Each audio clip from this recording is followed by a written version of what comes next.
નમસ્કાર દર્શક મિત્રો, એસડી ન્યૂઝ ગુજરાતી ચેનલ પર આપનું સ્વાગત છે અને હું આપની સાથે વૈશાલી પુવારુ કરીશું નજર આજના સમાચારો પર। વિશ્વ વન્ય જીવ દિવસ પ્રસંગે પ્રધાનમંત્રી નરેન્દ્ર મોદી સાસણ ગીરની મુલાકાતે। પ્રધાનમંત્રી નરેન્દ્ર મોદીના ગુજરાત પ્રવાસનો આજે ત્રીજો દિવસ છે। ત્રીજા દિવસની ગુજરાત મુલાકાતની શરૂઆત પ્રધાનમંત્રી મોદીએ જંગલ સફારીની મુલાકાત કરી હતી। આજે વહેલી સવારે એમણે ગીર સફારીમાં સિંહ દર્શન કર્યા હતા। ચુસ્ત પોલીસ બંદોબસ્ત અને વન વિભાગના ઉચ્ચ કક્ષાના અધિકારીઓ સાથે વડાપ્રધાનના કાફલા સાથે પીએમ મોદી સવારે 6:30 જંગલ સફારી માટે નીકળ્યા હતા। જંગલ સફારી નીકળ્યા પહેલા પીએમ મોદીએ આજે વિશ્વ વન્યજીવ દિવસ નિમિત્તે વન્ય સંરક્ષણ માટેનો વિડીયો સોશિયલ મીડિયા મારફતે શેર કર્યો હતો।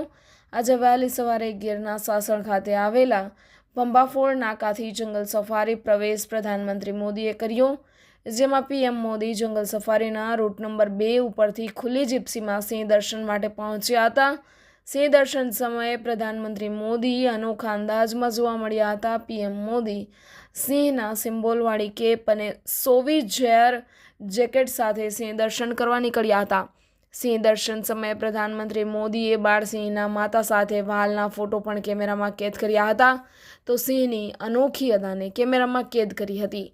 આ ઉપરાંત જંગલ સફારી સમયે નીલગાય, સાસણ આવેલા હરણ સહિતના વન્ય પ્રાણીઓનું નિદર્શન કર્યું હતું। જંગલ સફારી સમયે હવે ફાગણ મહિનામાં કેસુડો ફૂલ આવતા હોય છે।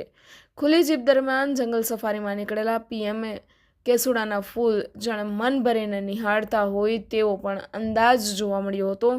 તેમજ પ્રધાનમંત્રી મોદીએ 3 દિવસના ગુજરાતના પ્રવાસે છે, ત્યારે આ દરમિયાન વડાપ્રધાને ગીર સફારીમાં કરેલા ફોટોશૂટની કેટલીક તસવીરો સામે પણ સોશિયલ મીડિયામાં શેર કરી હતી।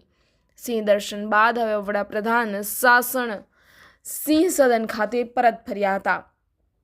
ત્યારબાદ સાસણના વર્લ્ડ વાઇલ્ડ લાઇફની કોન્ફરન્સમાં વન વિભાગના ઉચ્ચ કક્ષાના અધિકારીઓ બેઠકમાં સહભાગી થયા હતા।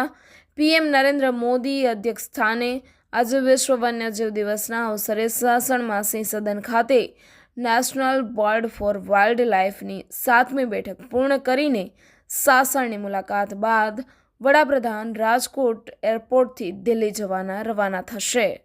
રિપોર્ટર અબ્દુલ ઘાંચી, એસડી ન્યૂઝ ગુજરાતી, ઊના।